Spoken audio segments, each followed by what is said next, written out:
Bom, bom dia, boa tarde, boa noite. Vamos então dar continuidade aos experimentos e demonstrações para o ensino de ciências. E hoje o assunto vai ser termodinâmica, né? Ou tópicos de termodinâmica.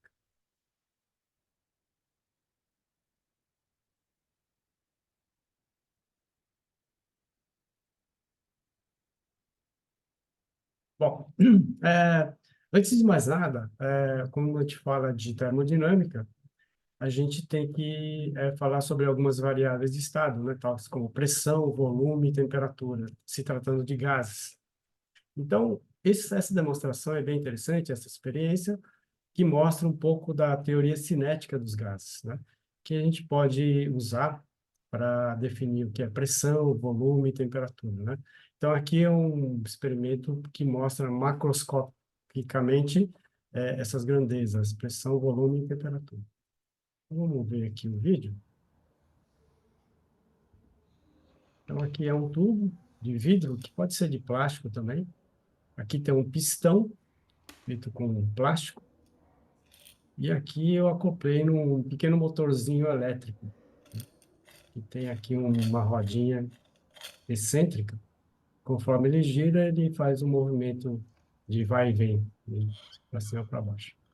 Aqui um monte de miçanga de plástico. Isso aqui vai representar as moléculas do gás. E aqui um pequeno pistão bem leve, um canudinho de refresco muito leve, né? E um plástico também bem leve. E tudo isso aí ele é acionado por um potenciômetro que a gente pode usar para variar a rotação do motor. Então, está começando a agitação, né, a agitação térmica das moléculas. Eu estou variando o volume, né, o tamanho. E aí, agora eu estou aumentando a agitação térmica.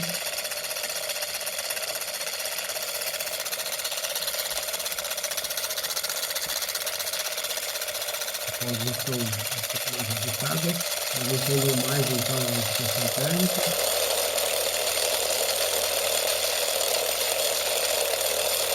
A velocidade das partículas aumentou, então a excitação térmica aumentou. Esse aumentou também o número de colisões, o número de batidas dessas partículas aqui nesse pistão, nesse.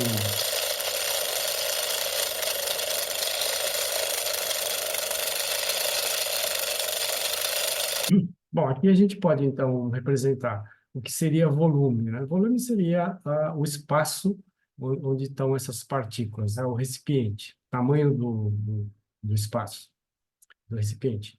Ah, a temperatura estaria ligado ao nível de agitação térmica dessas partículas. Então, quanto maior a velocidade média dessas partículas, maior a temperatura do gás, né? Das moléculas. E a pressão seria representado pelas colisões dessas moléculas nesse pistão. Então, quanto maior a quantidade de batidas, né? Quanto mais colisões eu tenho, maior a forcinha que cada molécula faz nessa superfície, ou seja, maior a pressão. Então, a pressão estaria ligado à quantidade de batidas, né, por unidade de área. Então, quanto maior o número de colisões, maior a pressão, né? Então, quanto maior a velocidade das partículas, maior vai ser o número de colisões e a pressão aumentando, o pistão tende a subir. Então, pressão, volume e temperatura, a gente pode dar exemplos macroscópicos. Aqui, por exemplo, aumenta o volume, aumentando o volume, o número de colisões vai diminuindo, né? Então, a pressão diminui. Agora eu estou diminuindo o volume, ou seja, aumentando a pressão. Você pode aumentar ou diminuir o volume, mudando aqui, alterar a pressão, mudando ou diminuindo o volume. E aqui eu estou alterando a temperatura. Aumentando a temperatura, aumenta esse número de colisões, aumenta essa pressão, né, e, consequentemente, o volume também aumenta. Bom, e aqui um outro vídeo mostrando em câmera lenta, né, a agitação térmica aqui das partículas. E fica bem interessante porque a gente pode olhar em câmera lenta o movimento de cada uma dessas partículas. O que é interessante notar é que algumas partículas conseguem atingir lá no alto, né? E algumas outras ficam praticamente paradas aqui embaixo. Então, esse tipo de movimento ele é aleatório, né? Então, tem partículas que têm energia suficiente, quer dizer, temperatura suficiente para ficar lá no alto, velocidade cinética, energia cinética suficiente para ir lá para o alto, e outras que têm energia cinética baixa. Mas, em média, a maioria das partículas, têm a mesma quantidade de energia, né? Ou seja, a temperatura média aqui desse gás, ele tem um valor. Agora, nada impede que alguma dessas moléculas tenham energia cinética maior do que a média e alguns menor do que a média. Ou seja, num gás, você tem moléculas que estão a temperatura muito alta e tem moléculas com temperatura muito baixa. Mas, em média, a média, você tem um valor em que a maioria dessas moléculas estão na mesma temperatura. A gente pode observar isso. De vez em quando, pula uma partícula lá para o alto. Algumas estão aqui embaixo, mas a média, ela fica aqui no meio. A temperatura média esteja aqui nessa região, mas não impede que alguma seja maior do que a média, algumas menor do que a média.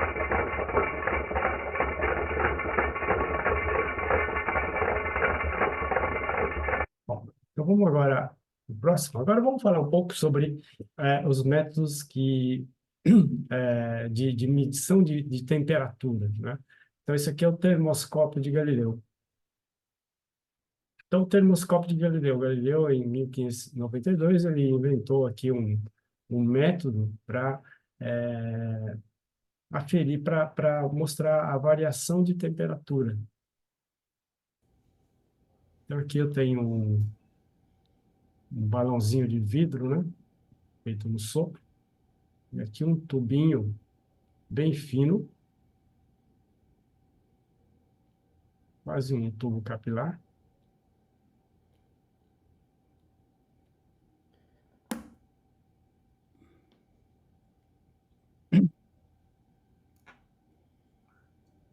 E aqui o meu reservatório com água com corante. Então, aqui tem uma entrada na qual eu posso introduzir esse tubo.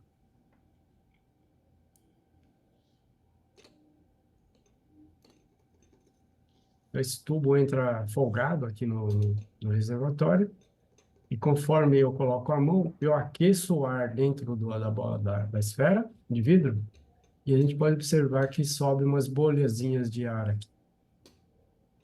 Bom, uma vez que a gente atingiu o equilíbrio térmico, a temperatura do ar aqui ficou praticamente igual à temperatura da minha mão, né? E nesse caso, o ar expande, né, e sai por aqui as bolhazinhas. Mas agora, como eu soltei a mão, a temperatura do ar aqui dentro começa a diminuir, ele vai chegar à temperatura ambiente, e a hora que estabilizar, significa que houve o equilíbrio térmico entre o ambiente e o ar que estava aqui aprisionado. Então, se por acaso a temperatura ambiente aumentar, vou simular aqui colocando a mão, aumentando-se a temperatura, o nível aqui dessa coluna de água vai diminuir, quer dizer, essa altura da água vai diminuir. E agora eu vou simular uma diminuição da temperatura ambiente, colocando álcool, né, e o álcool evaporando, roubando calor e resfriando aqui o ar aqui dentro. Então, conforme o álcool evapora, a temperatura aqui diminui. Isso aqui eu estou simulando, então, uma temperatura ambiente menor do que estava anteriormente. E com a temperatura menor, há uma diminuição do volume aqui desse gás, né, e o líquido sobe.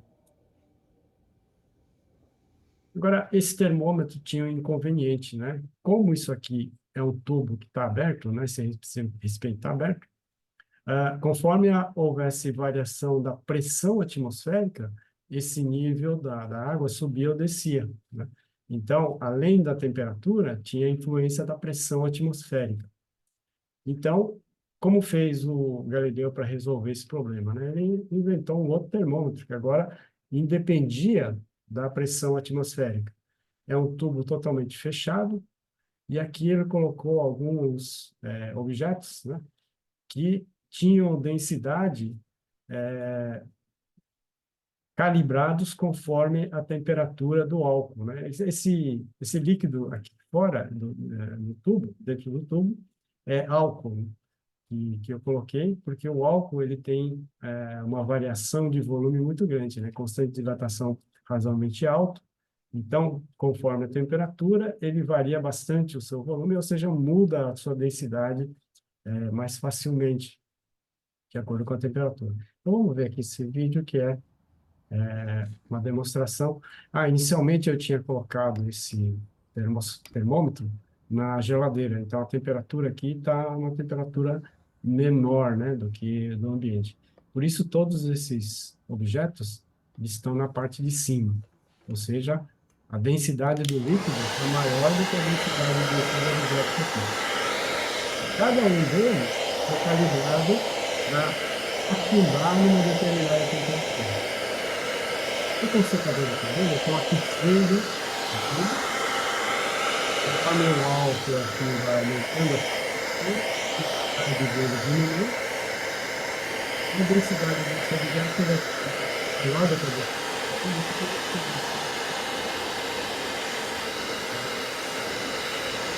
Esse primeiro objeto, já tem a densidade normal desse objeto, conforme eu vou aquecendo mais, eu vou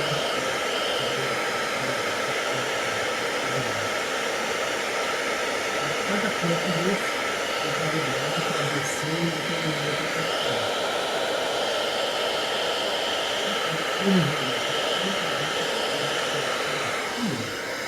A atual a densidade do álcool fica menor do que a densidade do...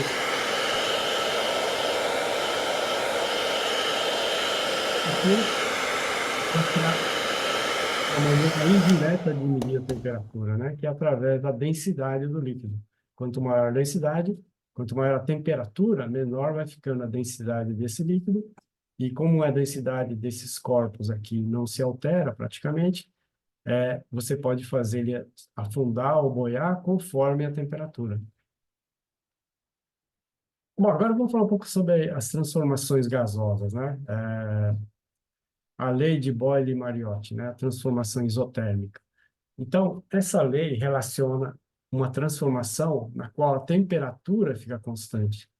E foi estudada por Boyle-Mariotti desde 1627 a 1691, né? A primeira lei, né, de transformação gasosa, uma transformação na qual a temperatura não se altera. Quase 200 anos depois, veio a outra lei, né, a lei de Gay-Lussac, que é uma transformação isobárica, na qual a pressão do gás se mantém constante. Então, você tem uma transformação entre temperatura e volume, já que a pressão se manteve constante. E a última, a lei de Charles, é uma transformação chamada isovolumétrica, na qual o volume se mantém constante. Bom, então aqui vamos então exemplificar, por meio desses experimentos, né, simples, como a gente pode fazer a demonstração da lei de Boyle, inicialmente numa transformação isotérmica. Então, vamos ver aqui o vídeo. Então, isso aqui é um manômetro, ou seja, é um tubo de vidro, aqui você tem uma conexão de mangueira, aqui um outro tubo aberto, então aqui está a pressão atmosférica, esse outro tubo está ligado numa outra mangueirinha. E aqui um balão volumétrico com uma seringa e uma saída aqui, né, de ar. Então, inicialmente, a pressão aqui, desse lado, é a mesma pressão do outro lado, porque ambos estão abertos, sujeitos à pressão atmosférica. Então, agora, esse lado de cá, vamos ligar nesse balão aqui, né? Nesse balão volumétrico com a seringa. Então, conforme você mexe a seringa, você está diminuindo a pressão porque eu estou aumentando o volume do gás. Então, aqui, aumentando o volume do gás, eu estou diminuindo a pressão, porque aqui é a pressão atmosférica, né?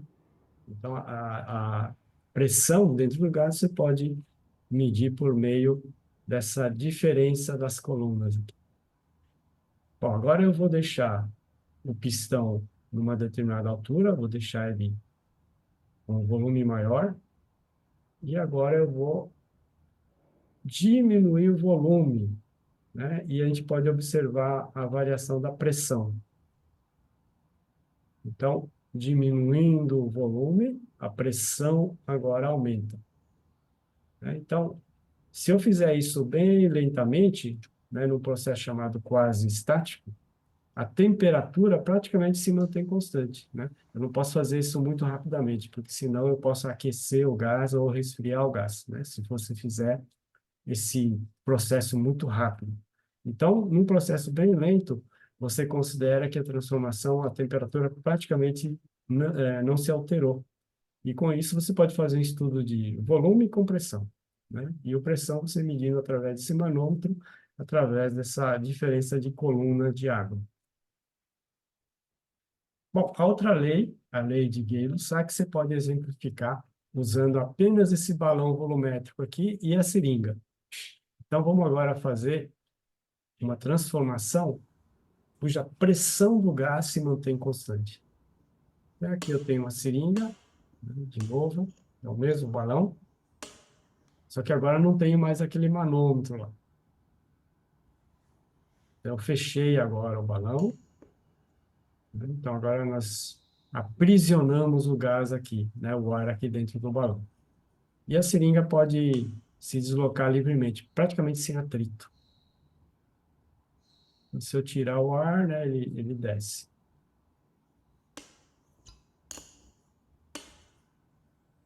Então, vamos deixar o ar aprisionado, né? A seringa está numa certa altura. Conforme eu aqueço o ar que está no balão, através do calor da mão, o calor vai sendo transferido para o vidro e o vidro vai aquecendo o ar aqui dentro do balão. E o aquecimento do ar vai aumentar o volume desse gás que está aqui. E o aumento do volume você pode medir através desse deslocamento aqui.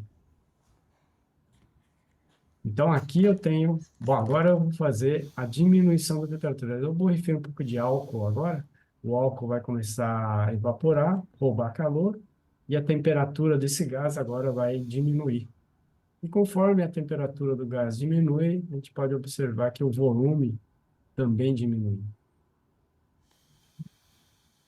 E por que que essa transformação é uma transformação que é isobárica? Porque a temperatura varia, o volume varia, mas a pressão se mantém constante. E como é que você mede a pressão? A pressão é a força-peso do pistão dividido pela área, né? Força dividido pela área me dá pressão. E a força-peso do pistão não se alterou, e nem a área. Portanto, a pressão sobre o gás continua o mesmo.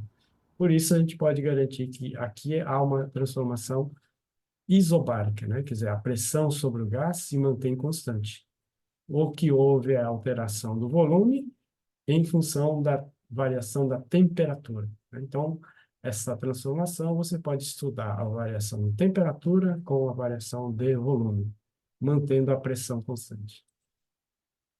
E, finalmente, a outra transformação, que é a isovolumétrica, quer dizer, uma transformação na qual o volume do gás é mantido constante. No caso o volume do gás mantendo constante, você pode fazer o estudo de pressão com temperatura, né? Já que o volume se mantém constante.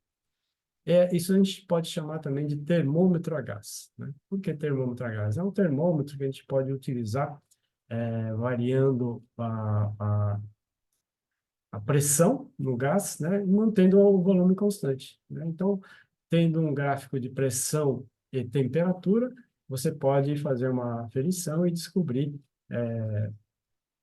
qual é a relação que existe entre determinada pressão e determinada temperatura. Então, vamos ver esse vídeo. Então, mais uma vez, aqui está o manômetro, a coluna de água, né, dos dois lados aqui está a mesma, porque é a pressão atmosférica, e eu vou fazer uma marquinha para saber qual é o volume, né, que havia, né, dentro desse balão aqui. Quer dizer, manter o volume constante aqui. Bom, inicialmente eu tinha colocado aqui um pezinho, né, uma argoela de metal, de forma que o pistão não possa subir com facilidade. Então, agora estou aquecendo o balão, o ar aqui está sendo aquecido, e conforme o ar aquece, né, o volume vai aumentando, então dá para ver que, olha, a coluna vai descendo aqui, né, e por outro lado, a coluna desse lado vai subindo. Mas eu preciso que o volume dessa transformação seja a mesma, né? Então eu tenho que voltar com o volume sendo o mesmo do início. Então eu tenho o truque, que é levantar essa coluna aqui, ó, né? Se eu levantar essa coluna, ó, eu garanto que agora o nível está na mesma altura que estava anteriormente, antes da transformação.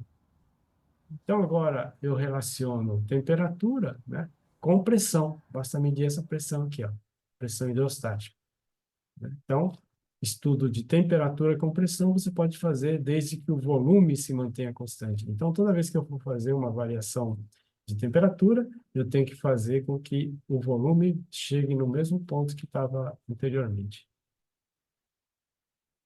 E agora uma outra transformação, que é uma transformação chamada adiabática, na qual não há troca de calor, né? Então, pela primeira lei da termodinâmica, o calor, né, é igual ao trabalho mais variação da energia interna, calor transferido por um gás, né, para um gás.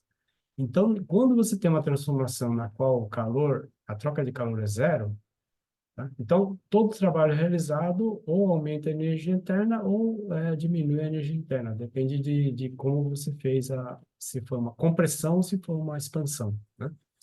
Então, vamos ver primeiro uma compressão rápida, muito rápida, de forma que o calor é zero. Então, o trabalho sobre o gás vai virar variação de energia interna. Então, aqui nós chamamos de seringa de fogo.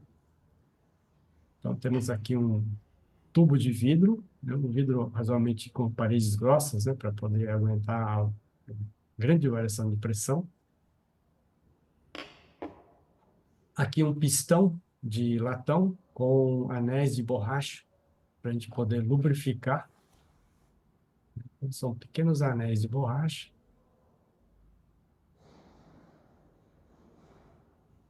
É feito um canal primeiro no latão para que o anel ela não escorregue, né?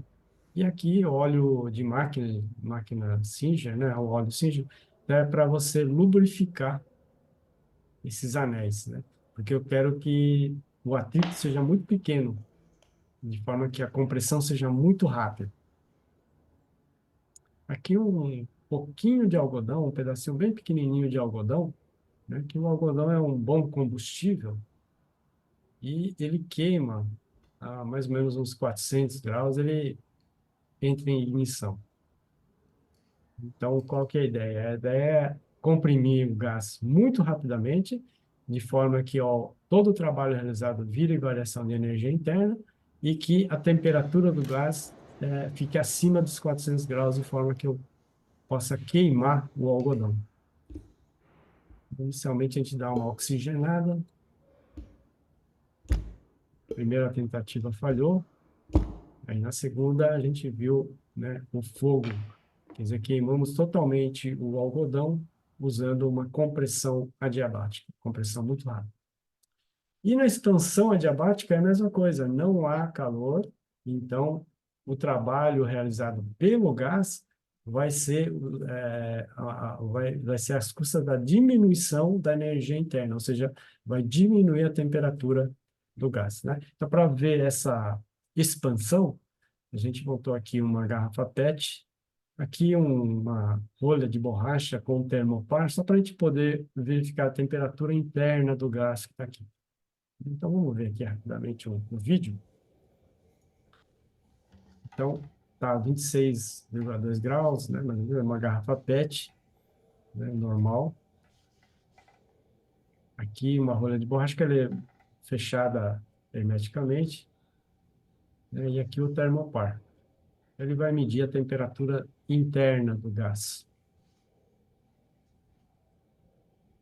Para ficar bem visível, porque na verdade o ar já seria suficiente para a gente poder verificar a variação de temperatura. A gente vai ver também outro efeito interessante, que é a condensação, né, do vapor. E no caso do ar, tem poucas moléculas de vapor de água. Então, no caso, a gente injeta um pouco de vapor de álcool, né?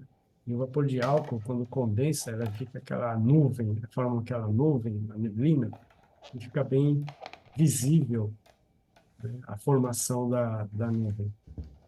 Então, inicialmente, a gente vai comprimir o gás.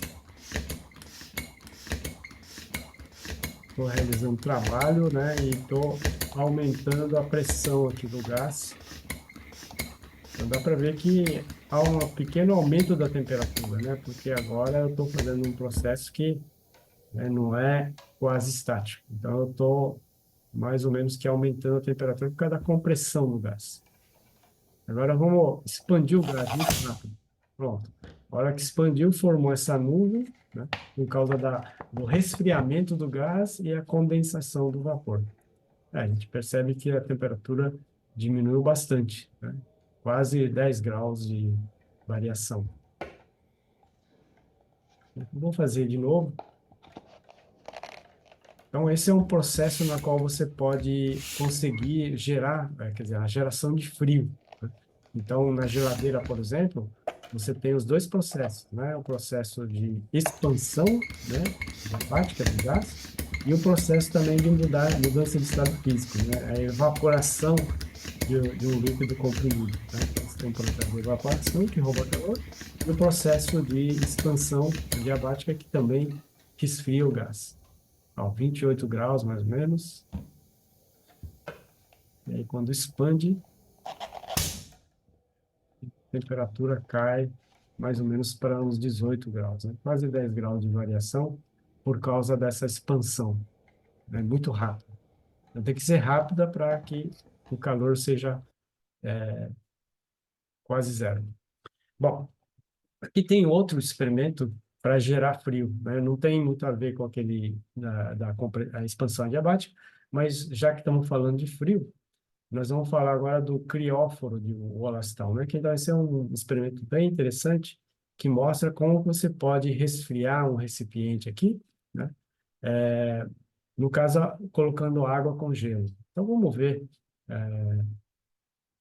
como funciona isso. Então, como eu estava falando, na geladeira você tem os dois processos, o processo de expansão do gás e o processo na qual você provoca frio por meio da mudança de estado físico, né? De líquido passando para vapor.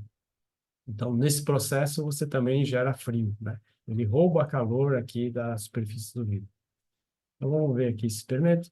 Aqui está o nosso crióforo, né? De Wollaston, né? Feito em vidro, selado, né? Aqui dentro tem um líquido bem volátil, que é o diclorometano, né? Pode ser o cloroforme. Está aqui, está com um pouquinho de corante, né? Para ficar mais visível.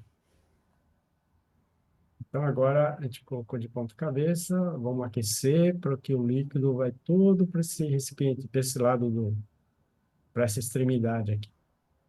Então, todo o líquido está aqui, né? Aqui não tem líquido.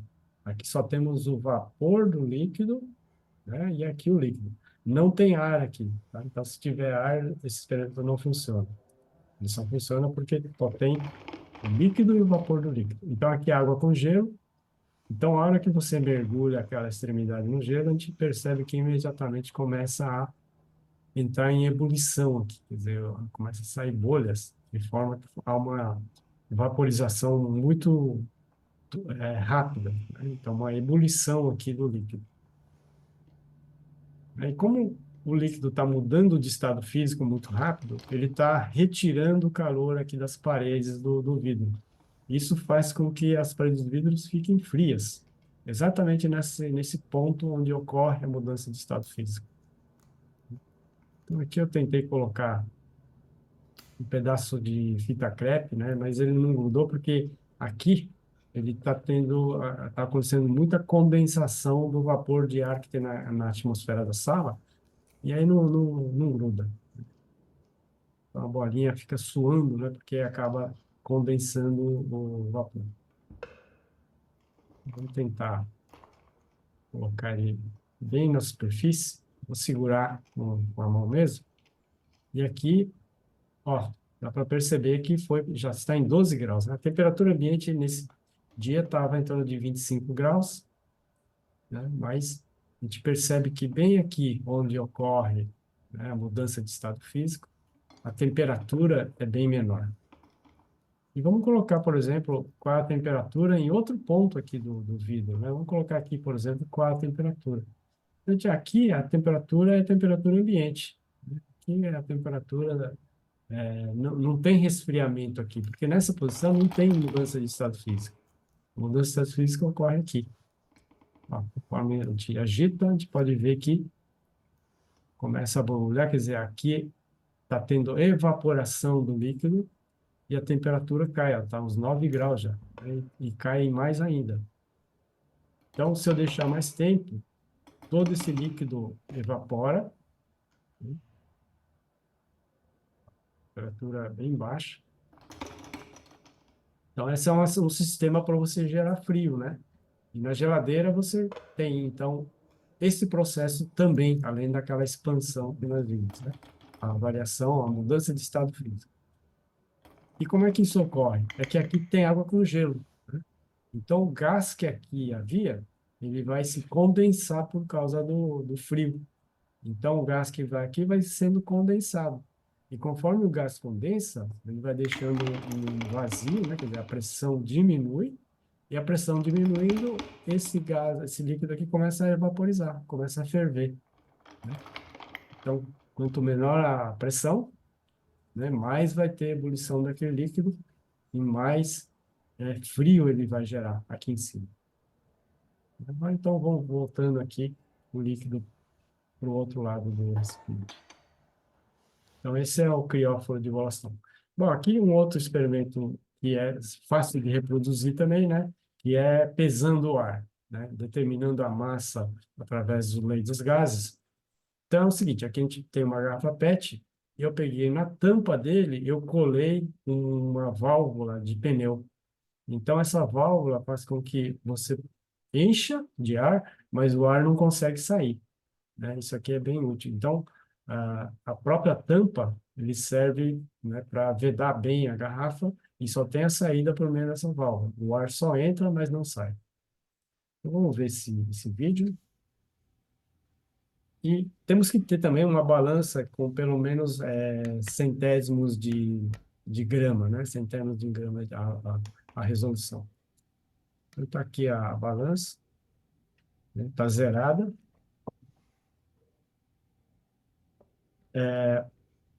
Aqui eu coloquei, né, a garrafa em cima da balança, né? Agora, ligando de novo, eu vou ter a balança zerada.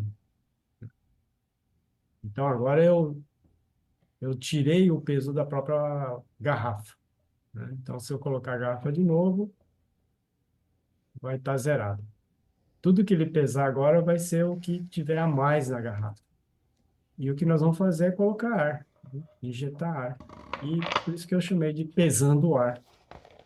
Vamos ver a quantidade de ar que a gente conseguiu colocar. Então, de novo, enchendo a bombinha.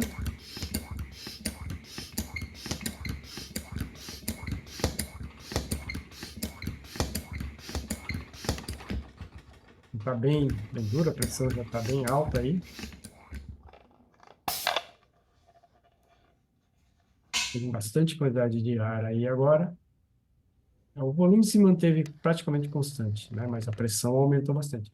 Então, aqui está marcando 2,24 gramas, né? essa quantidade de ar que a gente colocou dentro dessa garrafa. Agora vamos abrir a garrafa. Saiu, então, aquela quantidade de ar que havia, né? Aqui tem ar, mas é a pressão atmosférica normal. Então, vamos voltar para ver se agora continua zerado. Está zerado. Apareceu um 5 aqui, mas o que aconteceu? É porque tinha um pouquinho de ar, a pressão aqui era um pouquinho acima ainda, né? Então, eu abri de novo a tampa, agora zerou. Zerou, porque agora ficou com a mesma pressão externa. E com isso, sabendo o volume, né, sabendo a quantidade de massa que entrou, você pode determinar a pressão, por exemplo, você pode fazer, determinar várias coisas aqui, né, usando a lei dos gases. Bom, aqui é outro efeito da termodinâmica, que é a transferência de calor, né? Lembrando que a transferência de calor ocorre sempre de uma fonte quente para uma fonte mais fria, né? Então, só que essa transferência de calor pode ocorrer de três formas. Condução, né, que é essa primeira, que ocorre geralmente entre sólidos, né? Convecção, mas antes disso, deixa eu voltar aqui, vamos ver esse vídeo aqui. Então, esse aqui é um exemplo de condução de calor. Aqui dois blocos, né, aparentemente idênticos, só que um deles é de alumínio, metal, e o outro é de madeira. Mesma espessura, né, e mesmas dimensões. Isso aqui é uma brincadeira só para mostrar que é um metal e que um outro é um isolante, né? Madeira não acontece nada. Esse aqui é um pêndulo com ímã, né? E aqui, devido às correntes de Foucault, você tem um freio magnético. Então, como isso aqui é um metal, tem muitos elétrons livres, conforme a variação do campo magnético, vai induzir muita corrente, né? E o efeito da lei de Lenz tem o freamento. Então, o alumínio, ele freia muito, enquanto que a madeira não freia. Bom, então esse do lado esquerdo é alumínio, né? Então, vamos colocar gelo nessa placa. Pode ver que rapidamente começa a derreter. E aqui, o gelo sobre a placa de madeira.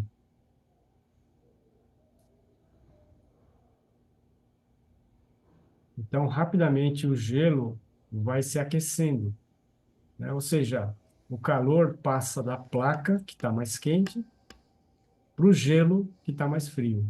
Então, o calor vai da placa para o gelo. E com isso, o gelo vai aumentar a sua temperatura e vai começar a derreter. Aqui, como não há essa condução, não há essa transferência de energia, de calor, praticamente o gelo não derrete. E aqui ele derrete bastante. E aqui nada acontece. Geralmente, os bons condutores elétricos também são bons condutores térmicos, né? Então, os metais, geralmente, eles são bons condutores elétricos, também bons condutores de calor. Então, numa panela, por exemplo, se eu quero transferir calor para a comida, da panela para a comida, eu uso metal, né? Enquanto que o cabo eu uso uma madeira, algum isolante, porque eu não quero queimar a mão. Então, o tipo de material é determinar se eu quero uma boa condução, uma má condução. Aqui os dois gelos, né? Os dois blocos sobre o alumínio, os dois começam a derreter, então. Então, aqui um exemplo de transferência de calor por condução, né? O contato dos dois corpos. Aqui, outro tipo de transferência de calor é convecção. Nesse caso, ocorre em fluidos, né? No caso aqui, vou usar água, então vou querer transferir calor dessa parte de baixo para a parte aqui de cima, né? Então, como é que eu transfiro o calor daqui para lá para cima? Através do movimento do líquido, né? A gente chama esse movimento de convecção. A água, quando esquenta, ela fica mais densa, é menos densa, né? Então tende a subir, e no lugar da água que subiu vai entrar uma outra mais fria, né? Então isso faz com que haja um movimento de convecção. E cada vez que a aguinha daqui, que está mais quente, passa por aqui, ele vai transferindo esse calor daqui para cá. Então vamos ver esse vídeo. A gente pode agora observar o movimento de convecção e também a transferência de calor. Então aqui, o termopar está 25,5 graus, né?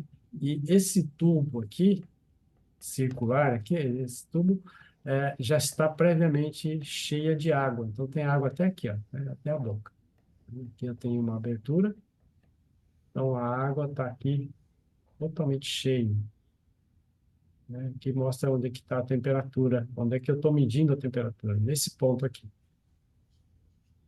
E aqui uma seringa com corante, né? Um corante verde, para a gente poder observar o movimento de convecção do líquido. Então, está aqui o corante, né, nesse ponto.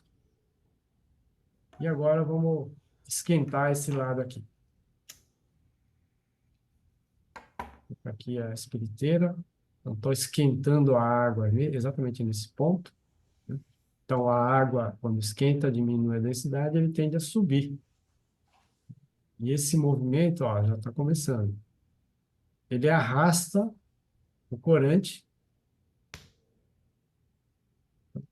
que estava lá em cima, ele já veio aqui, né, já está subindo.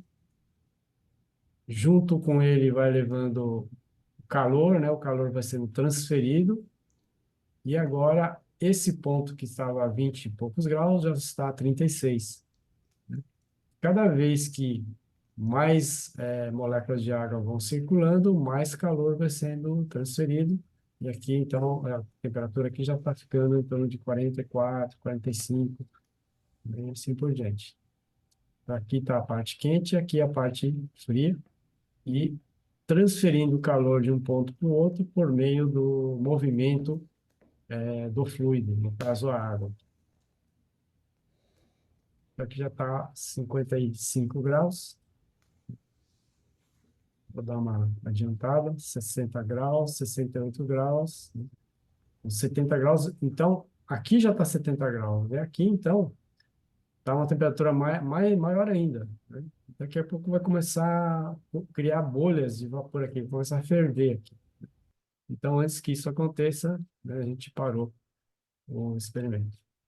Falando em convecção, né, tem uma outra experiência bem interessante, que é o tubo de convecção, né? Um tubo de vidro com vela, e a gente pode ver como é que a gente pode manter a chama da vela acesa, né? Vou ver esse vídeo aqui. Uma vela, tubo de vidro, lembrando que para que a vela fique acesa, eu preciso do combustível, no caso o vapor da parafina, e também do comburente, que é o oxigênio do ar. Então, veja que aqui temos uma placa de acrílico, aqui está a chama. Então, vamos tirar essa placa para não atrapalhar, né, a combustão. Tirei a placa, mas aí a chama apaga. O que que a placa tem que não deixou a vela apagar? Vamos ver aqui, novamente. Com a placa, a vela ela se mantém. Sem a placa, a vela apaga.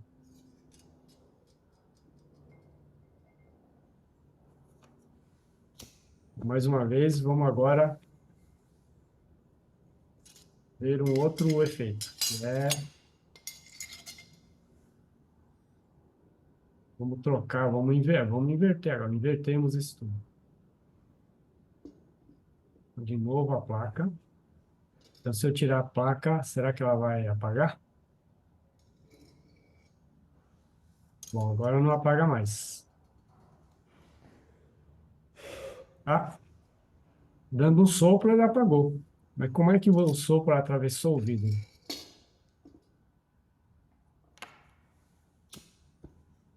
De novo, vamos mostrar.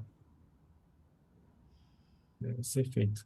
No primeiro caso, a gente viu que quando você tira a placa, a chama era extinta. Mas agora, mesmo sem a placa, a chama continua. E assoprando, ela apaga. Eu vou mostrar o truque aqui. Olha, aqui tem um buraco, ó, no tubo. Tem um furo aqui no tubo. Aqui. Então, quando você coloca a vela, aqui desse lado não tem o furo. Então, no primeiro caso, esse furo estava na parte de cima. No segundo caso, o furo estava na parte de baixo. Então, vamos mostrar por que que com o furo a chama não apaga. Não preciso da plaquinha nesse caso. Ó, o furo agora está de frente para mim. Né? Depois o dedo apagou.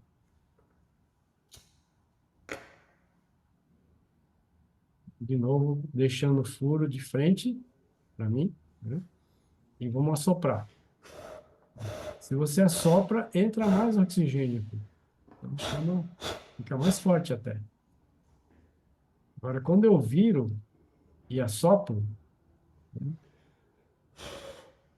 o sopro arrasta o ar que está em volta aqui e não deixa o ar entrar pelo tubo, né? Então, é igual o efeito asa de avião. Quando você assopra, você diminui a pressão, né? E o ar não consegue entrar.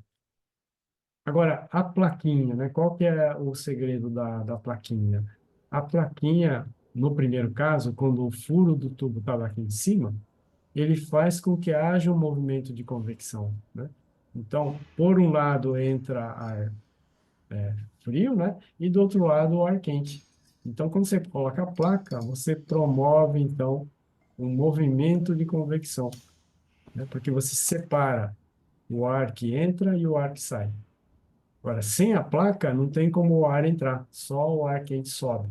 Então, é por isso que sem a placa, a chama se extingue. Aqui a chama se extinguiu. Então, é isso. Esse é um outro experimento sobre convecção.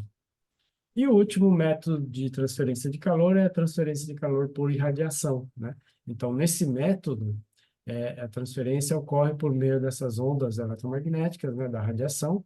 Então, como as ondas eletromagnéticas, elas conseguem viajar através do espaço, no vácuo, por exemplo. Então, nesse caso, eu não preciso de nenhum meio material, né?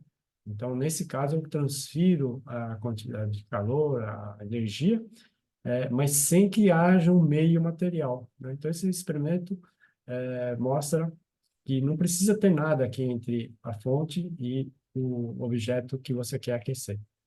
Então, vamos ver esse vídeo que é um espelho parabólico, né? Tem um pequeno espelho. Esse espelho aqui eu peguei daquela experiência do porquinho, né? Que você tem dois espelhos parabólicos e a gente pode formar uma imagem real, né?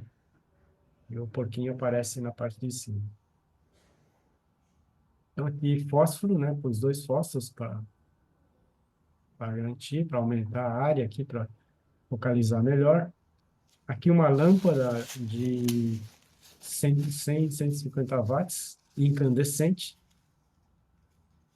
Então, aqui um pedaço de papel, né? Papel toalha branco. Vamos ligar.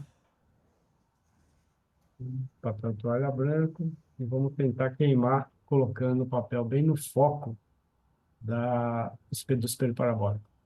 Pode ver que mesmo colocando no foco, praticamente não queima, né? É que o papel branco, ele reflete bem a radiação, a luz. Então, ele não absorve e não consegue aquecer o papel. Agora, reparem agora o que vai acontecer quando você pinta o papel de preto, né? Quando você pinta de preto, há muita absorção, né, de calor. E o papel preto, então, aquece muito mais do que o papel branco. Então, a absorção de calor agora é muito maior. O papel ele vai ficar queimando, mas vai ser difícil tacar fogo, né? Então, para tacar fogo, eu vou colocar 2 palitos de fósforo. Eu vou tentar fazer o fósforo entrar em ignição, mas, de novo, eu tenho que pintar de preto a cabeça do fósforo para que ele absorva a maior quantidade de calor possível e aumentar mais a sua temperatura. Aqui é só tentar achar o foco dele, né? Foco. Aqui começar, ó, aqui mais ou menos naquela posição, começou a sair fumaça, é o foco.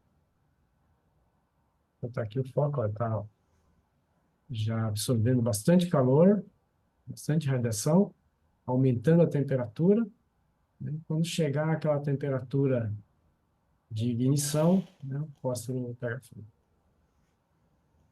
Então, aqui um exemplo de transferência ou transmissão de calor por meio da radiação.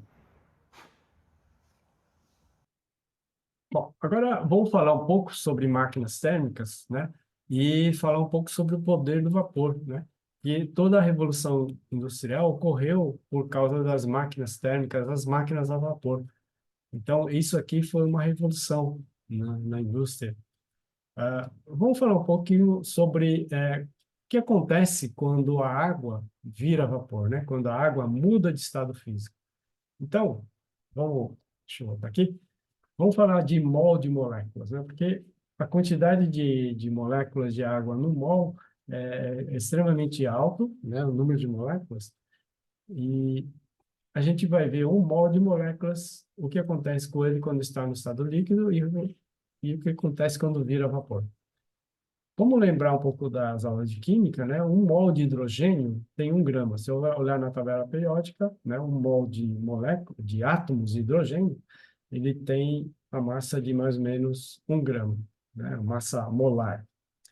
1 mol de oxigênio eu tenho 16 gramas. Ou seja, uma molécula de água na qual eu tenho 2 hidrogênios em oxigênio, eu tenho 18 gramas de água, né? Então, se eu pegar é, 1 mol de moléculas de água, eu sei que eu tenho 18 gramas que ocupam 18 mililitros ou 18 centímetros cúbicos. Portanto, 1 mol de molécula de água no estado líquido ocupa, né, 18 ml. Agora, na mudança de estado físico, o líquido passa para o vapor, né? E qual será o aumento de volume?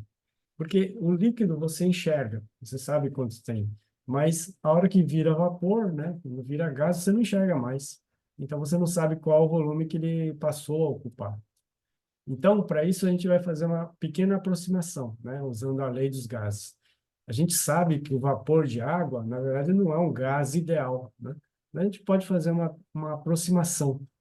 E essa aproximação, nós vamos usar a lei dos gases, que diz que o mol de qualquer gás, né, independente do tipo de moléculas que tem, você vai considerar como cada molécula um monte de bolinha, cada molécula bolinhas, então não faz mal se ele é de CO2, se é oxigênio, né, H2O, vai ocupar sempre o mesmo volume, 22,4 litros, né? Então, o mol de qualquer gás ocupa sempre o mesmo volume. Ou seja, na transição de fase líquido-vapor, a água passa a ocupar um volume de mais de 1.200 vezes, né? Ou seja, de 18 mililitros, né, para 22,4 litros. Então, aqui eu fiz, aqui são vídeos só para ilustrar. Então, para ilustrar o que que é um mol de água, que eu fiz? Peguei um vidrinho, coloquei 18 ml de água, ou 18 gramas de água. Aqui, ó. E eu tenho, então, 18 gramas de água, né, que dá aproximadamente 1 mol de moléculas de água, ó, 18 ml, né? Ó, o ano foi de 2019, que eu coloquei aqui, safra 2019. E aqui, então, aprisionei 18 ml, ou seja, quase 1 mol de moléculas de água que tem aqui. Agora, se eu pegar essa água aqui, ferver, né, ele vai ocupar um volume de 22,4 litros, ou seja, essa garrafa aqui tem mais ou menos 2 litros. Então, dá mais ou menos 11 garrafas dessa aqui, né? Então, isso daqui vai virar um volume de mais ou menos 11 garrafas como essa daqui, 22,4 litros. É por isso que, então, o volume aumenta mais de 1.000 vezes, 1.200 vezes, aproximadamente.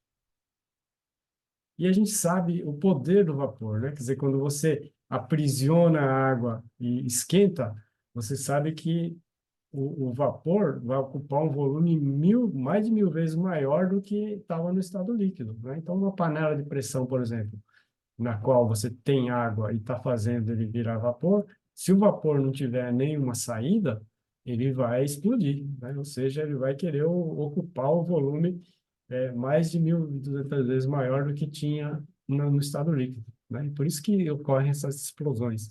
Isso aqui, então, ele pode liberar uma grande quantidade de energia.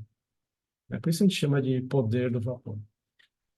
E desde a época da Grécia Antiga, né, de Heron, de Alexandria, ele já ele já montou um experimento que mostra o poder do vapor, né, que é a Eolípila.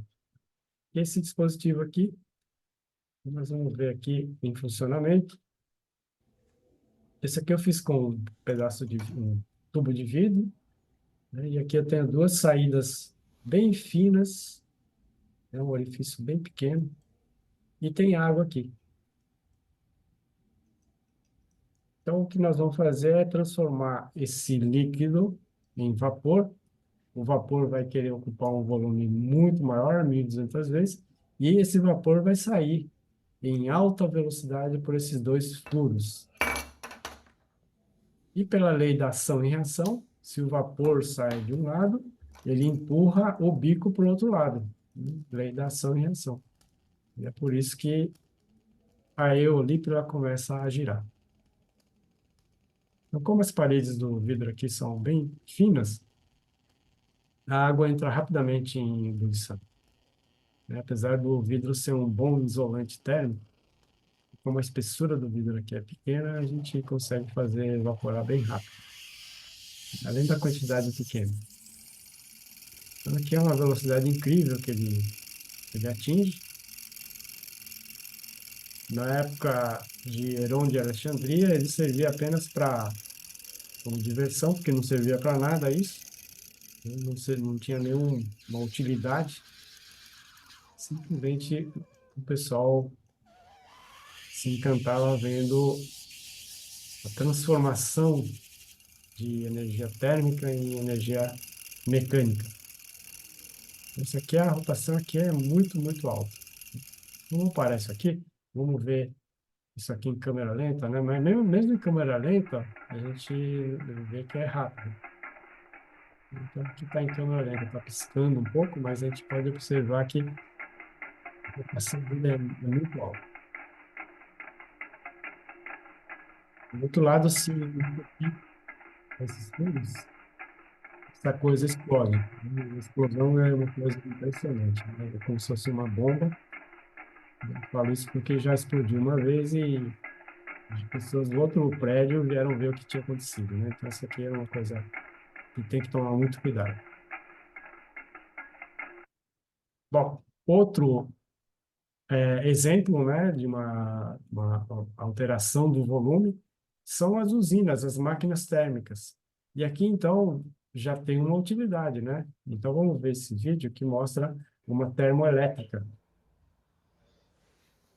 Então, aqui, de novo, um reservatório com água, aqui uma rolha e aqui um pedaço de vidro, um tubinho de vidro e a saída também eu fiz ele estrangulado, quer dizer, tem apenas um furinho bem pequeno aqui na ponta, de forma que ele vai gerar muita pressão aqui dentro e o vapor vai sair aqui em alta velocidade.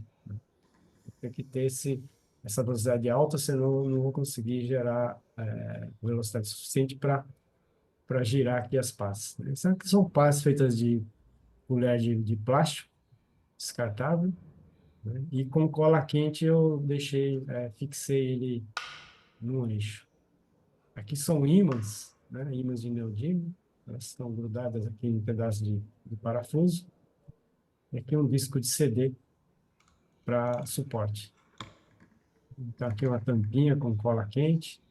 Aqui uma bobina de mais ou menos 1000 espiras de cobre esmaltado. E aqui embaixo dois LEDs para a gente poder observar a geração de energia elétrica.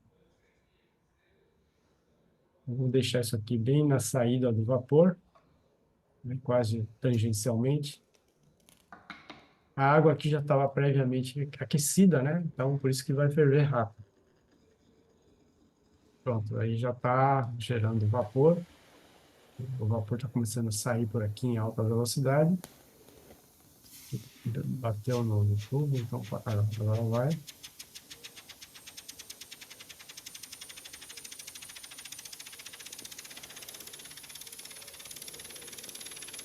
Então, repare que a velocidade é bem alta e a variação do campo magnético vai gerar um campo elétrico aqui nessa região. E o campo elétrico vai induzir uma corrente que faz os LEDs acenderem. Você tem transformação de energia térmica em energia mecânica em energia elétrica. Então, você ocorre numa termoelétrica. Lembrando que para você aquecer a água, né, no caso nós usamos o poder calorífico do álcool, né, mas você pode usar, por exemplo, qualquer outro combustível, né, inclusive uma reação nuclear, né? Então, numa usina termoelétrica nuclear, você usa uma reação nuclear para aquecer a água virar vapor e o vapor girar as turbinas, né, da usina. Então, numa termoelétrica, é exatamente como está aqui, mais ou menos como ocorre aqui, só que a maneira de esquentar a água é que muda, né? Se usa uma reação nuclear. Está aqui outro tipo de máquina a vapor, né? Que é o pistão com volante, muito usada nas locomotivas antigas, né? Maria Fumaça. Então, você tinha a propulsão dessa máquina por meio do vapor, né? Aqui tem um volante, aqui estão os pistões, né, que o vapor, a pressão do vapor podia empurrar, né, o pistão, realizar trabalho sobre um pistão. Aqui, o pistão era empurrado para lá e para cá, né, e esse pistão é que fazia o trabalho de girar a roda. Aqui o reservatório com água, então nós vamos transformar a água em vapor, o vapor vai sair aqui em alta pressão e vai empurrar o pistão que vai fazer girar esse. Bom, aqui havia água também, mas já pré-aquecida. Então, como já está pré-aquecida, já vai começar a formar vapor. Aqui está saindo, tem um apito aqui, né, para indicar que a água começou a ferver. E aí a gente vai fechar essa saída do apito e o vapor agora está fazendo, criando pressão. E aí ele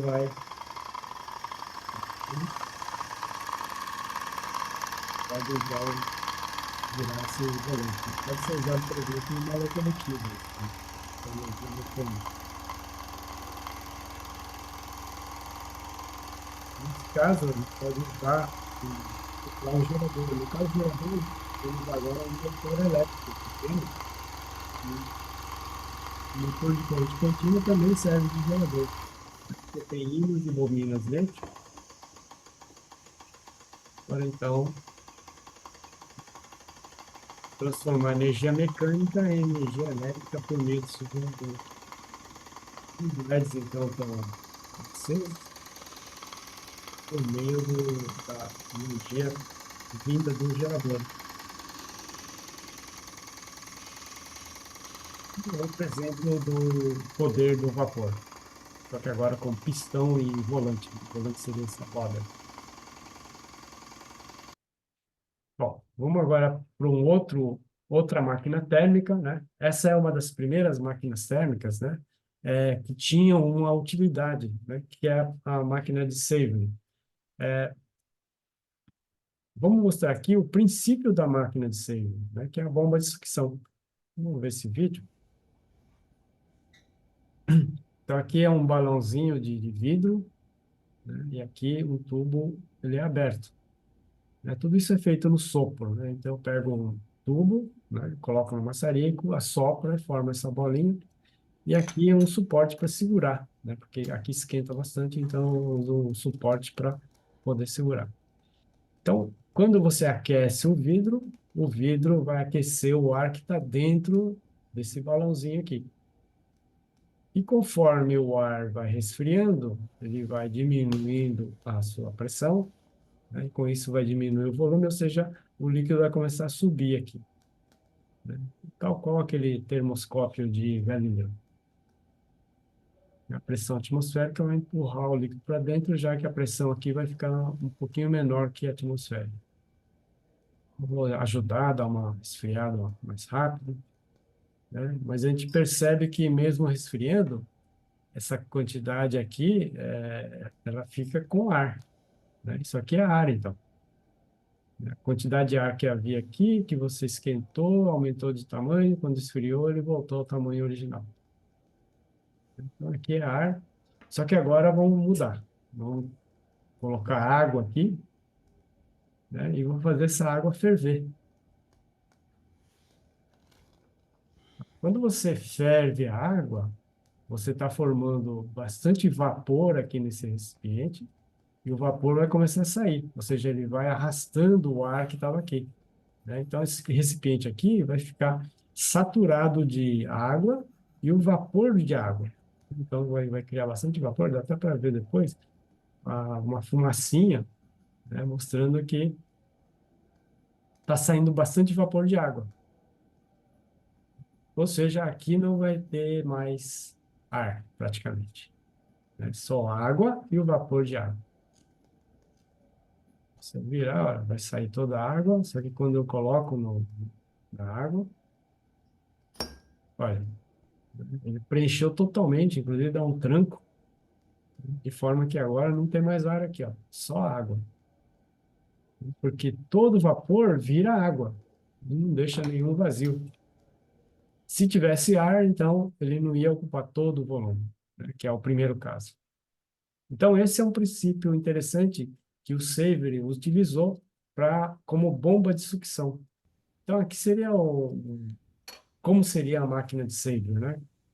Usado como bomba, ou seja, alguma coisa para você elevar a água de um ponto para o outro e tirar a água das minas de carvão, né? Porque naquela época as minas de carvão enchiam de água e para tirar você tinha que usar balde para ir pegar água. Então, com essa bomba, você simplesmente acoplava uma mangueira, né? E por meio dessa caldeira você podia, né, transferir a água das minas de carvão lá para cima. Então, primeiro, vamos pegar a água que está aqui, nesse recipiente, vamos aquecer, e por aquele efeito de você transformar a água em vapor, e o vapor ocupar um volume 1000 vezes maior, esse vapor vai empurrar o líquido aqui para cima. Então, agora, nós vamos usar isso aqui como um elevador de água, né? Quer dizer, uma bomba para levar a água daqui para cá, para esse reservatório. Para isso, então, eu tenho que fechar essa mangueirinha aqui, ó, né? Então, aqui está fechado e aqui tá aberto. Nós estamos aqui aquecendo, né? A água aqui também já estava pré-aquecida, né? Então, já vai ferver rapidinho.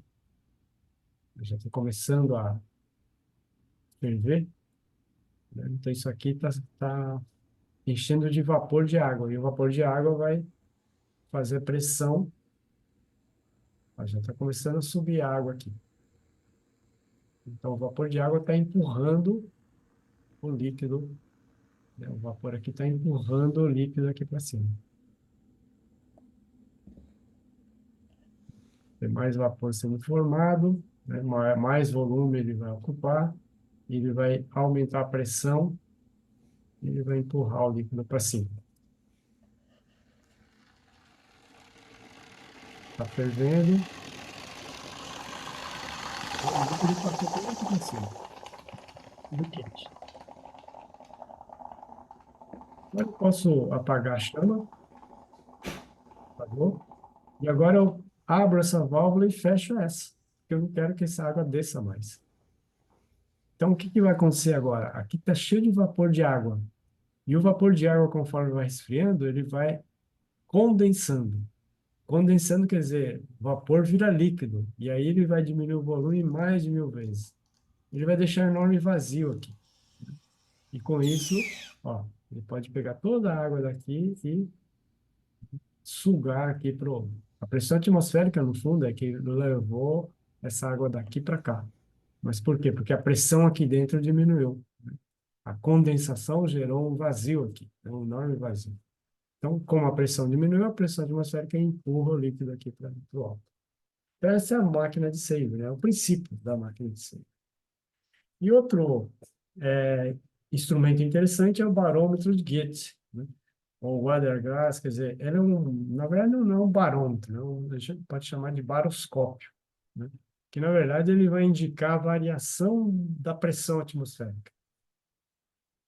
Então aqui eu tenho uma réplica, né, que eu peguei um balão volumétrico, soldei aqui um tubo, né, e tem um líquido aqui, né? Esse líquido aqui é água com corante e aqui uma abertura. Vamos ver como que é esse barômetro, o funcionamento dele. Então, aqui dá para abrir, né? Então, aqui o líquido. Então, se estiverem na mesma altura, as duas colunas de água aqui, ó, quer dizer que a pressão aqui dentro é igual à pressão fora, né? Porque aqui é aberto, ó. Isso aqui é aberto, a pressão atmosférica. Então, eu abri agora, eu garanto que a pressão aqui é igual à pressão atmosférica, a pressão de fora. Tampinha. Agora, quando eu tampo, eu aprisiono o ar que está aqui. Ou seja, eu garanto que aqui dentro tem a pressão que estava agora aqui. Então, é só para mostrar. Se eu aumentar a pressão aqui, esse líquido vai descer, né? Significa que aqui fora a pressão está maior do que aqui dentro. Agora, se eu sugar, quer dizer, diminuir a pressão da boca, o líquido vai subir. Significa que a pressão aqui fora está menor do que a pressão aqui dentro. Então, esse instrumento, ele criou um microclima aqui dentro, né? Quer dizer, supondo que a temperatura interna e externa é a mesma, se eu deixar os dois com a mesma pressão, a coluna vai ser igual, né? Porém, na hora que eu fechar e uma hora depois essa coluna subir, significa que a pressão aqui fora diminuiu. Ou se essa coluna descer, significa que a pressão aqui fora aumentou. Isso ocorre muito, por exemplo, em tempestades, né? Então, os pescadores, antigamente, nas embarcações, eles utilizavam isso para prever tempestade. Então, o que ocorre?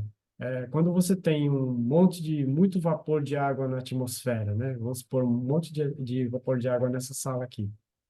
E, de repente, você resfria, né? Quer dizer, chega uma frente fria e resfria aqui o ambiente. O que que vai acontecer?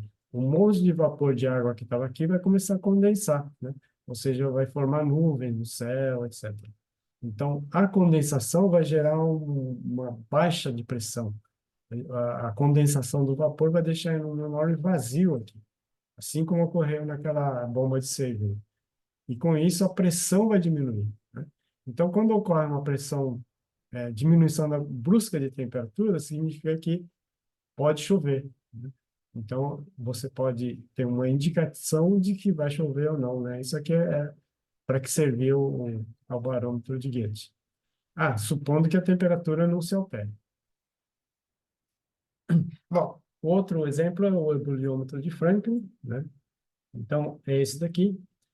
Então, vamos ver o vídeo aqui rapidamente.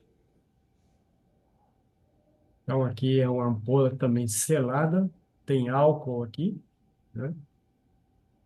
E esse daqui não tem ar, ou seja, antes de eu fechar, eu usei uma bomba de vácuo e a hora que eu fiz a bomba de vácuo, retirei o ar daqui. Então, o líquido sobe muito, muito rapidamente, né? Só com o calor na mão.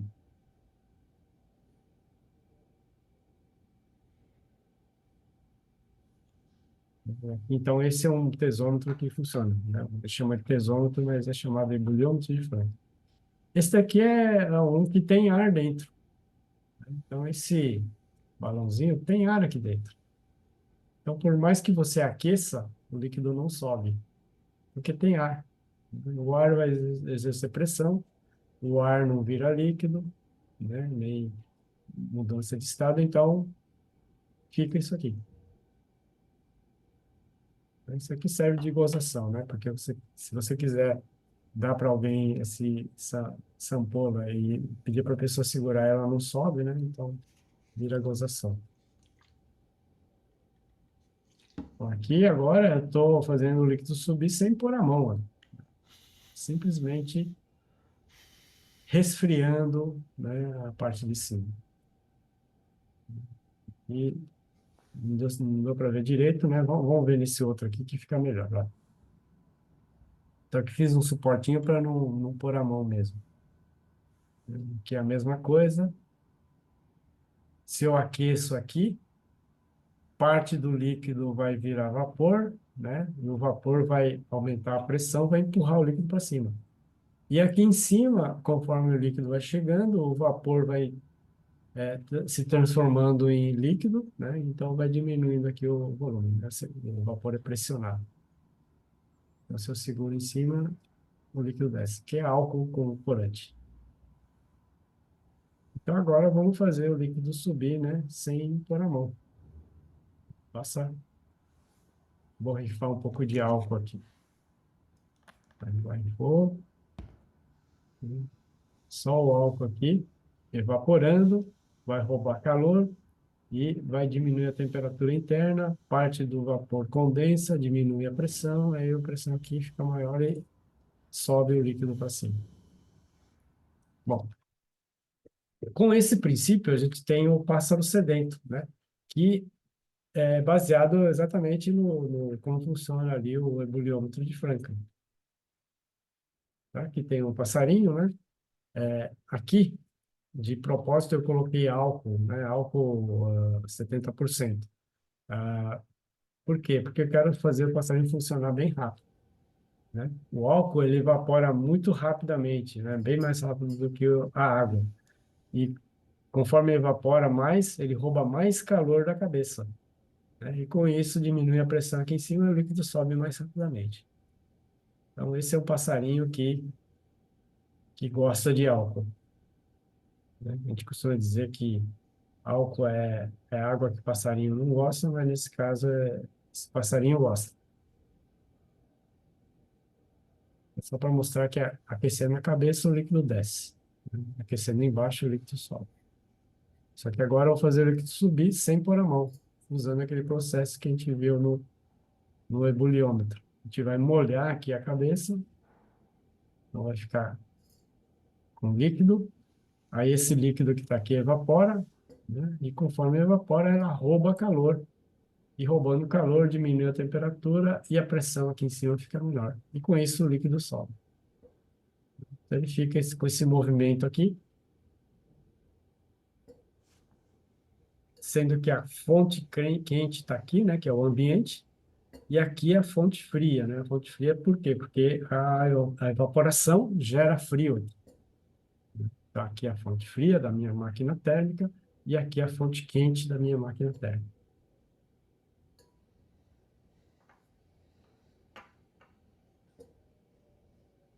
Ele fica mais rápido, né? Usando o álcool.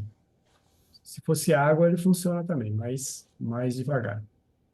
Isso depende também muito da umidade relativa do ar, né? Se o ar está muito saturado, a umidade relativa é muito alta, ele vai funcionar mais lentamente porque evapora pouca água e rouba pouco calor aqui.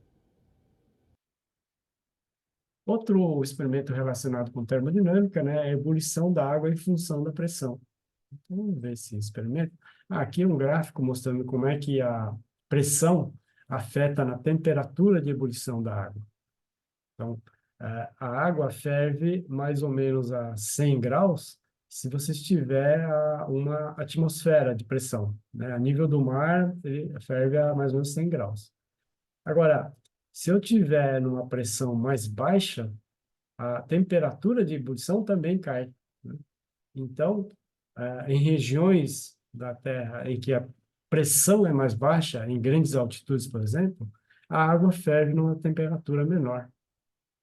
Ou, se você quiser aumentar a temperatura de ebulição, você aumenta a pressão do ambiente, né? Usando, por exemplo, uma panela de pressão. Então, dentro da panela de pressão, a temperatura, né, chega a mais ou menos 120 graus, né? Porque a pressão lá é quase o dobro da pressão atmosférica, então, mais ou menos 120 graus da temperatura de ebulição da panela de pressão, né? E é por isso que os alimentos cozinham mais rapidamente. Então, vamos ver esse experimento, né, que nós vamos alterar a pressão, só que vamos diminuir a pressão e observar a temperatura de ebulição. Na verdade, não vamos ver a temperatura, mas vamos ver a ebulição. Então, aqui é um reservatório de vidro selado, né, com água. Selado não, né? Quer dizer, tem essa abertura aqui. Aqui a gente tem uma abertura. Aqui o suporte só para segurar também, porque vai ficar quente. Aqui vamos colocar na chama, né? E fazer essa água entrar em ebulição. Vou deixar. Opa, desculpa. Aqui.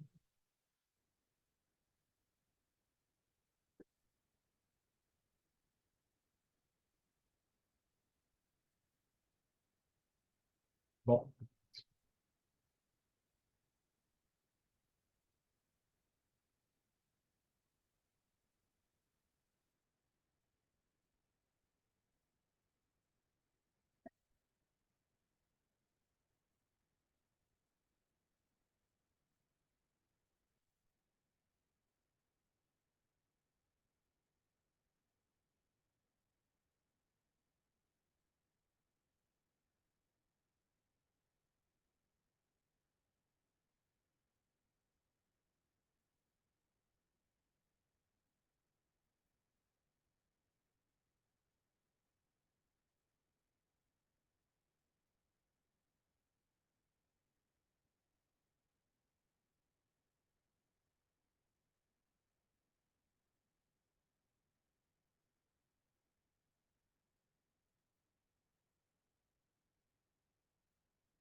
Bom, continuando então, tivemos um probleminha aqui. Vamos mostrar então a ebulição da água em função da pressão. Então vamos ver esse vídeo.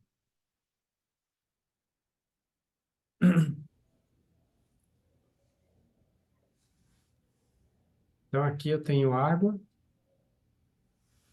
e aqui nós vamos aquecer, né, a água. Chegar nesse ponto, ó, já adiantei um pouco. Estamos aqui aquecendo a água.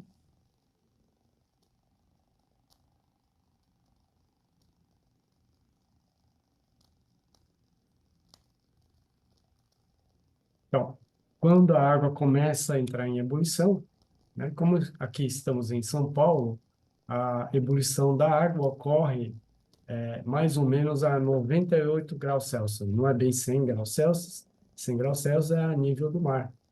Então, aqui em São Paulo, ela está fervendo a 98 graus, mais ou menos por causa da nossa altitude. Então, estamos vendo a água em ebulição, porque atingiu os 98 graus. Bem, agora parou a ebulição porque a temperatura diminuiu, né?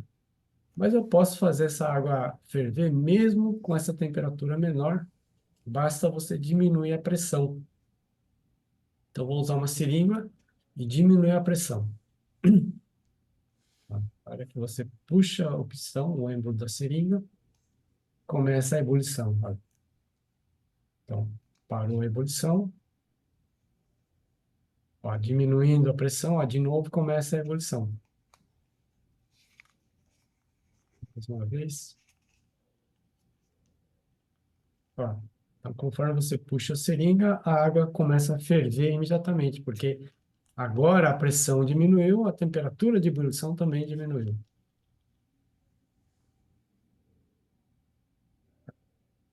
Já está mais difícil de fazer ela entrar em ebulição, porque a temperatura agora já diminuiu mais, né? Então, mesmo fazendo baixa pressão, já está difícil de fazer ela entrar em ebulição.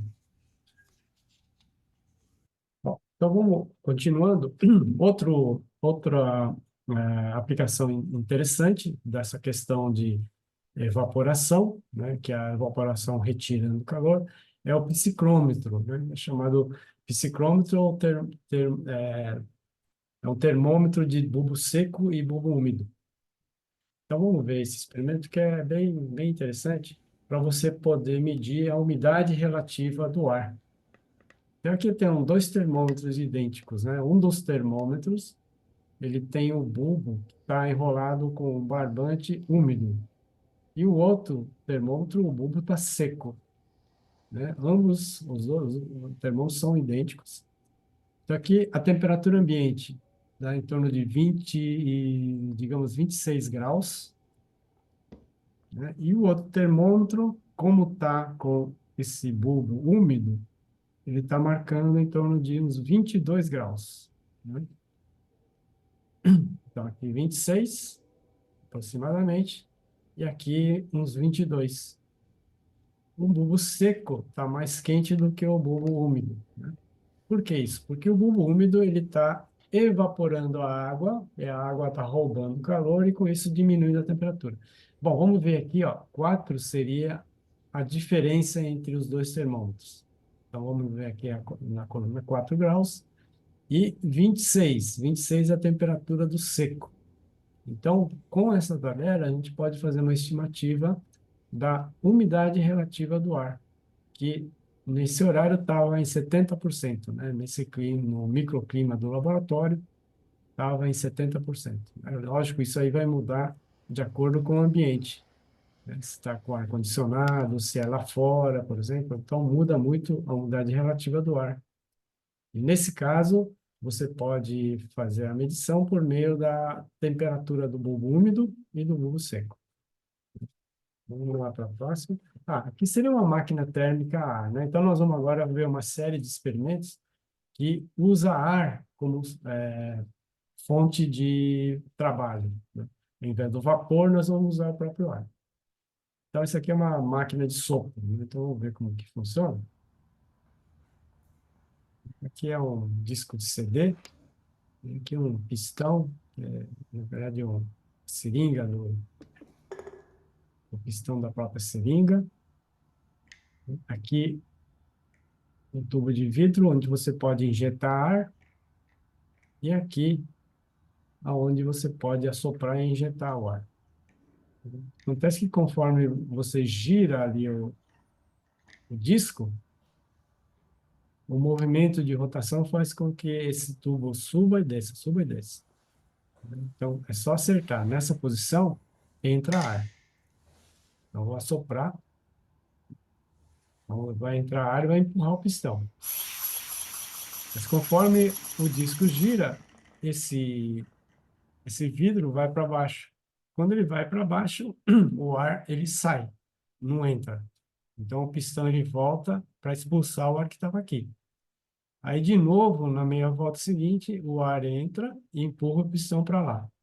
E na outra meia volta, o pistão vem para cá e o ar sai por aqui. E não entra ar por aqui, né? Então, é isso que faz com que haja esse movimento de rotação. Então, mais uma vez, aqui está alinhado, né?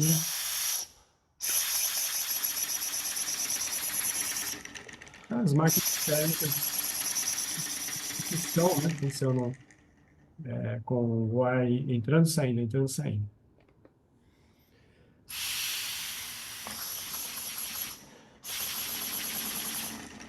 Esse é vapor também, vapor entrando ou vapor saindo. Agora, existe outra maneira de fazer o ar realizar trabalho, né? Em vez de você fazer o ar entrar e sair, você pode usar o mesmo ar que está confinado e fazer esse ar aumentar de tamanho ou diminuir de tamanho. Depende da onde o ar está, né? Se o ar aqueceu, ele expande. Se o ar esfriar, ele diminui de volume. Então, como é que funciona isso? Ó, digamos que tem uma chama aqui, aqui tem ar e aqui tem as bolinhas, né? E aqui uma seringa, seringa de vidro, né? Quase sem atrito. Então, conforme você aquece o ar aqui, vai aumentar o volume, vai expandir, né? Pela lei dos gases, aumenta a temperatura, aumenta a pressão, o volume. Se você aumenta o volume, ele vai empurrar o pistão aqui, né, para baixo, e por reação ele vai subir, né? Então, esse daqui vai ser o pistão de trabalho, né? O trabalho realizado vai ser aqui. Então, isso aqui vai subir. E conforme sobe, essas bolinhas vão escorregar para cá, né? Por causa que agora vai haver uma inclinação para cá. As bolinhas vão para esse lado de cá. Acontece que quando as bolinhas vêm para esse lado de cá, aqui havia bastante ar quente, essas bolinhas vão tomar o lugar do ar que estava aqui, que estava quente. E o ar que estava quente, ele vai passar através das bolinhas e vem para esse lado de cá. Só que esse lado de cá está frio, né? Então, o ar, quando chega aqui, imediatamente se esfria e diminui o seu volume. Diminuindo o volume, o pistão de novo desce para baixo aqui, né? E o ciclo recomeça. Ou seja, o ar aquece, esfria, né? E esse que é o princípio do motor Stirling. Então vamos ver aqui aquele sistema, só que com vidro, né? Feito com vidro, para a gente poder enxergar o que está acontecendo lá dentro. Então aqui é um vidro, né? Selado. Aqui bolinhas que pode ir para um lado para o outro. E aqui a nossa seringa de vidro, que é o pistão de trabalho, né? O pistão que você consegue realizar trabalho. Então, vamos aquecer o ar que está aqui e vamos ver o ciclo de Stirling. Dá para observar que o ar vai aquecer e vai expandir e vai realizar trabalho. Ou seja, isso aqui é chamado de pistão de trabalho na máquina de Stirling. Realizando trabalho e conforme ele vai aumentando o volume, esse vidro vai ficando inclinado, né? E vai chegar a uma inclinação de forma que a bolinha vem para cá. E aí, quando a bolinha vem para cá, o ar quente vem para cá, né? E o ar quente, quando chega aqui, resfria. Só que quando resfria, o pistão desce. Desce. Então, quando desce, de novo, o ar vem para cá e esquenta. Então, o ar esquenta e esfria, né? É isso que faz esse movimento.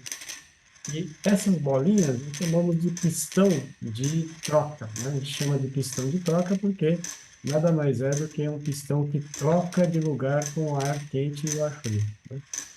Então, esse pistão, quando vem para cá, o ar frio vem para cá. Quando o pistão vem para cá, o ar quente vem para cá, né? Esse que é o ciclo, então, do motor Stirling. Então, esse motor aqui não tinha o perigo de explodir, né? Porque não há variação, mudança de estado físico. Então, aqui um outro tipo de máquina Stirling também, funciona com ar, só que agora o aquecimento não é por chama, mas sim por radiação. É uma lâmpada que tem aqui, né? Então, vamos ver o funcionamento. Então, aqui vamos, né, ver a lâmpada, né? Aqui um tubo de uma mangueirinha de plástico contendo água e ele é ligado aqui nesse reservatório, né? Aqui uma chapa de cobre pintada de preto, fosco. E aqui é a mesma chapa de cobre, só que sem pintar de preto, né? Aqui vai ser minha fonte fria. Aqui vai ser a minha fonte quente. E o pistão de troca vai ser esse isopor que está aqui. Olha, né? É um isopor com um pezinho, um parafusinho, que conforme a inclinação ele vai para lá e para cá. Esse aqui vai ser o papel das bolinhas de gude do outro, né, motor Sting. Então aqui o pistão de troca, né? E o pistão de trabalho vai ser essa quantidade de água que está na mangueira aqui. Essa quantidade de água que vai para lá e para cá, conforme a pressão aumenta ou diminui, né, dentro do, da máquina Stirling. Vamos ligar a lâmpada. Então, conforme essa superfície se aquece, o ar aqui vai sendo aquecido, o ar aquecido começa a expandir. Se a gente olhar com cuidado, essa coluna de água vai começar a subir bem lentamente. Quer dizer que o ar aqui está empurrando o líquido por causa da expansão devido ao aquecimento. Você já começou o ciclo.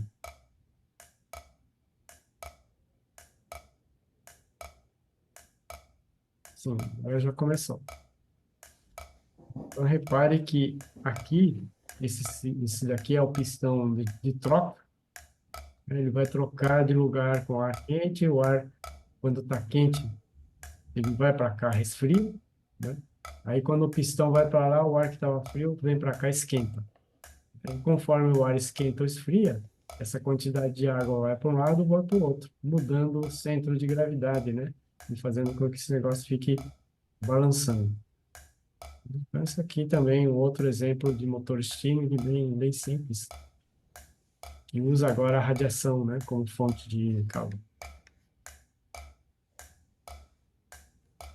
Bem, vamos para o próximo, né? Esse é o motor Stirling com volante e pistão. Também tem o volante, o pistão de trabalho e o pistão de troca, né? Vamos ver aqui rapidamente. Então, esse daqui, ele é interessante porque você pode também olhar por dentro, né? O que acontece. Aqui o volante, para ter a inércia, né? Para ele poder manter o movimento do motor. Aqui, então, nós vamos abrir para mostrar o pistão de troca. Então, aqui seria o papel das bolinhas de gude. Então, aqui é um recipiente, né? Tem ar aqui dentro. E isso daqui é um cilindro que a função dele é simplesmente trocar o ar de lugar, né? Então, quando o pistão vem para cá, o ar que está quente vai para o outro lado. E quando ele vai para o outro lado, o ar que estava frio esquenta, né? Então, o ar fica indo para lá e para cá, expandindo e contraindo. Então, dá para ver que, olha, esse pistão ele está folgado aí dentro, então o ar pode passar de um lado para o outro. Aqui é o radiador, é a fonte fria, é aqui, né? E aqui é o pistão de trabalho, é aqui de fato onde ocorre a realização de trabalho. Então, o ar quente vai empurrar o pistão aqui que realiza o trabalho. Mas, ao mesmo tempo que o pistão vem para cá, o ar que estava quente, ele vem para cá. Então, quando o ar vem para cá, né, o pistão, o volume do ar é diminuído. Então, como é ar, não precisa ferver, só o fato de estar aquecido ele já funciona, rapidinho de funcionar.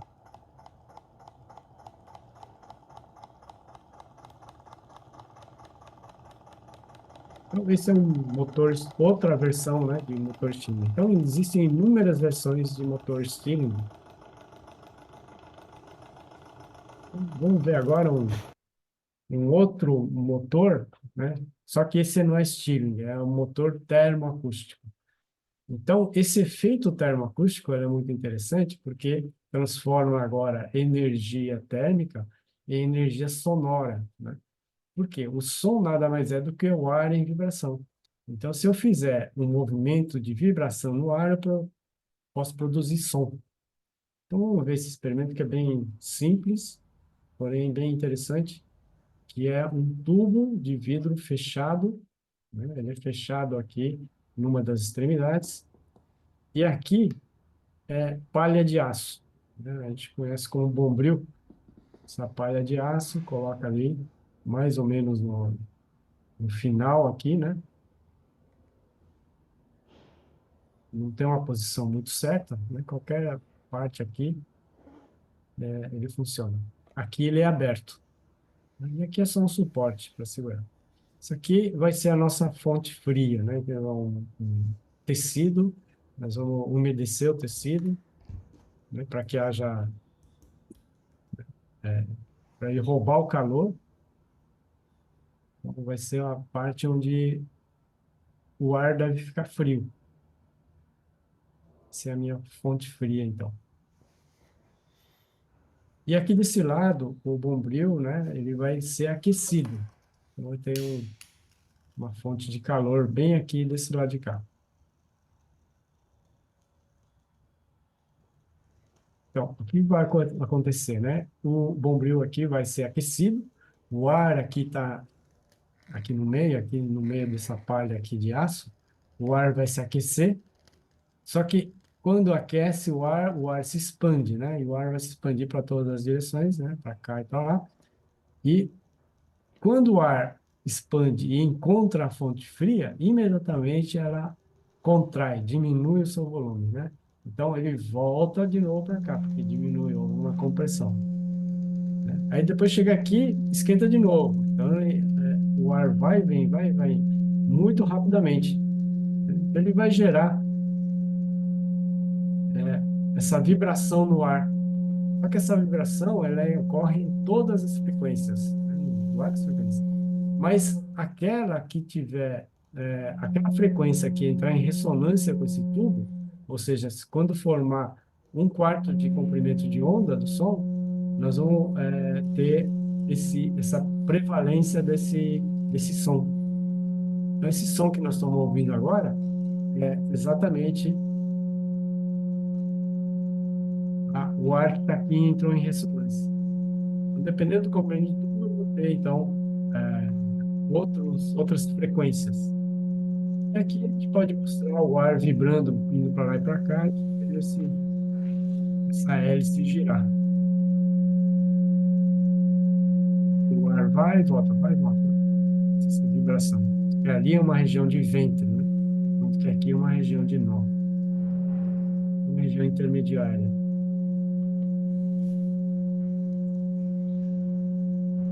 Um exemplo de motor termoacústico. E aqui um outro tipo de motor termoacústico também, só que um motor tipo Stirling, né? Ele tem um pistão também. Só que nesse caso o pistão de troca é o mesmo pistão de trabalho, né? É um pistão só que funciona.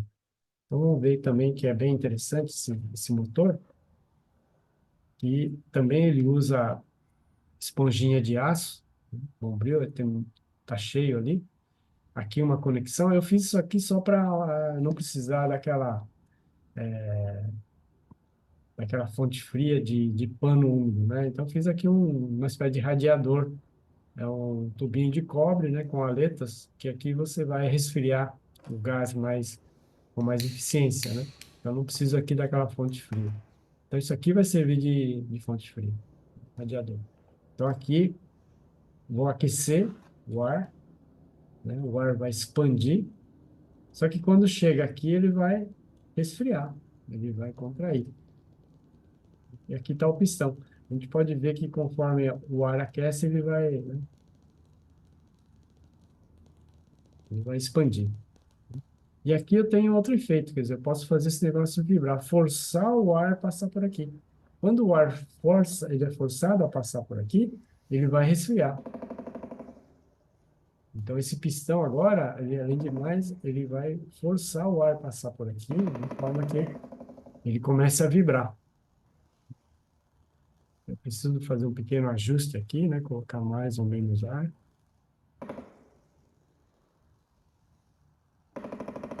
Pronto, agora ele começa, o ar fica vibrando aqui. É um tipo de motor, né? Motor, utilizando até tecnologia mecânica.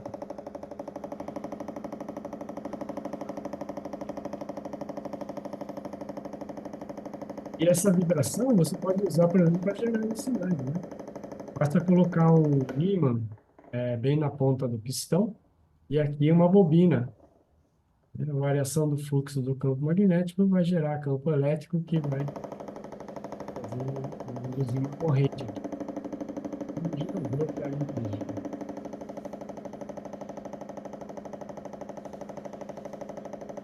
Corrente quente, aqui corrente fria, aqui também corrente fria.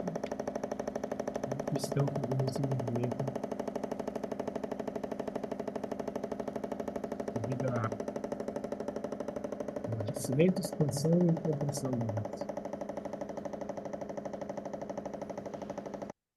Bom, outros exemplos de experimentos com ligados à termodinâmica é a dilatação térmica, né? Então temos, esse aqui é o anel de Gravesand, né? Não tem nada a ver com máquinas térmicas, mas é um efeito do calor, que é a expansão, né, de um corpo. Aqui é uma esfera maciça, né? Uma esfera metálica, e aqui é um anel, né, que tem um diâmetro interno um pouquinho maior que o diâmetro da esfera. Então, a esfera passa aqui com uma certa folga. E aqui nós vamos fazer o seguinte, vamos aquecer essa esfera e o aquecimento dessa esfera vai fazer a dilatação volumétrica da esfera.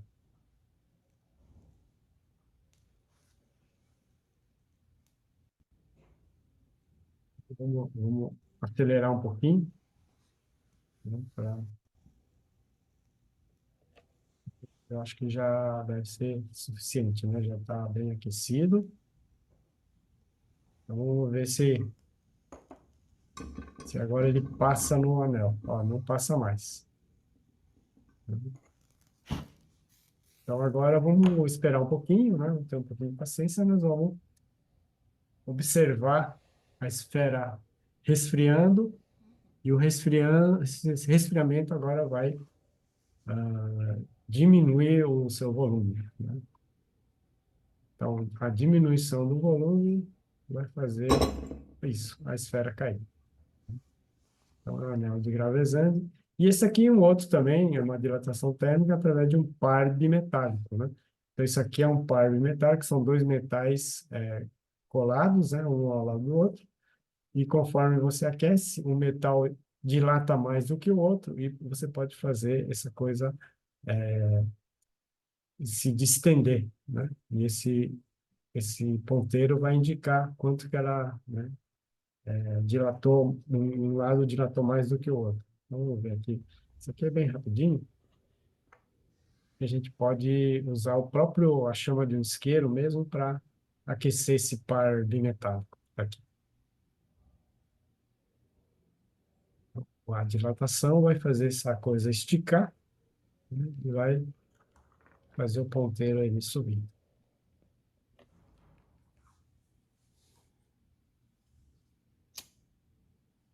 Desce, e aí, pronto. Então, conforme eu vou esfriando, vou dar uma... esfriou, ele vai voltando, então, né, ao comprimento original.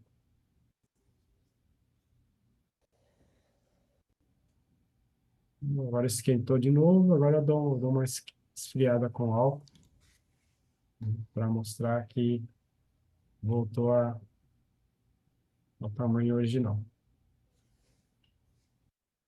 Bom, pessoal, então era isso que eu tinha que falar com vocês.